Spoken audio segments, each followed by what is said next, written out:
ककड़ी में बतिया हजार लागे।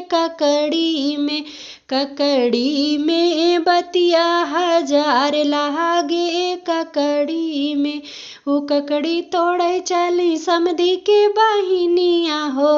ऊ ककड़ी तोड़े गई समधी के बहिनिया। उनका के चोर लागे बदमाश लागे। उनका लखनऊ के गुंडा हजार लागे। ककड़ी में बतिया हजार लागे। ककड़ी में बतिया हजार लागे। ककड़ी में दुल्हे के बहिनिया के चोर लागे बदमाश लागे।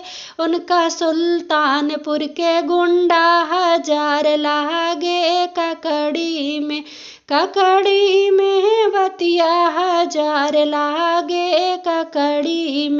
ककड़ी में बतिया हजार लागे। ककड़ी में अगुआ के बहिनी के चोर ला गई बदमाश ला गई। उनका सुल्तापुर के गुंडा हजार ला गई। ककड़ी में बतिया हजार ला गई। ककड़ी में बतिया हजार ला गई। ककड़ी में बतिया हजार लागे।